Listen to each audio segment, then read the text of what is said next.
You know that feeling when your phone buzzes with "drinks tonight," and instead of excitement, you feel dread? Not because you don't like your friends, but because you've been looking forward to your quiet evening all week. Yeah, me too.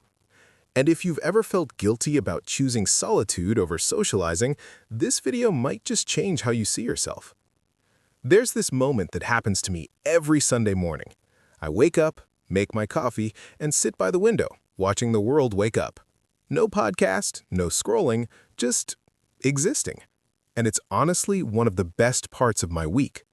But here's the thing. For years, I thought something was wrong with me for wanting this.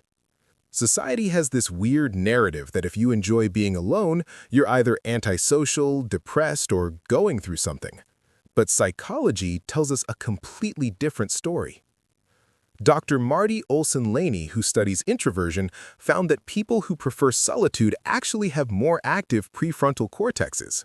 Translation: their brains are literally working harder when processing information, so social situations with all that sensory input are genuinely more draining. It's not a preference, it's physiology. Think about it like this. You know how some people recharge by going out, being around others, hitting up parties?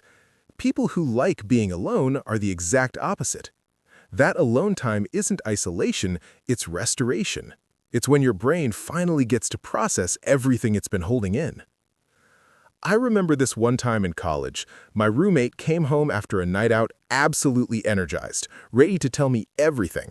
Meanwhile, I'd spent the evening reading and felt incredible. He looked at me like I was insane. "You really didn't do anything?" But here's what he didn't get. I did do something. I gave my brain the space it desperately needed. And here's where it gets interesting. Research from the University of Rochester found that people who spend quality time alone develop stronger senses of autonomy and self-knowledge. They're not running from people, they're running toward themselves. There's actually a term for this: positive solitude. You ever notice how your best ideas come to you in the shower or during a solo walk? That's not random. When we're alone, without external stimulation, our brains shift into something called the default mode network. This is when we process emotions, make sense of our experiences, and actually figure out who we are. The problem is, we live in a culture that glorifies being busy and surrounded by people. Check Instagram. It's all group photos, parties, #squad goals. Nobody's posting, "stayed home and felt incredible about it." So when you genuinely prefer a quiet Friday night, you start questioning yourself. But here's what I want you to understand. Choosing to be alone is not the same as being lonely. Loneliness is painful. It's wanting connection and not having it. Solitude is intentional. It's choosing your own company because you genuinely enjoy it. I had a friend who used to cancel plans with me constantly, and I'll admit it hurt at first. But then she explained it to me. She said, "I spend all day at work performing, being on for everyone. When I get home, I need to remember what my actual personality feels like." That hit different.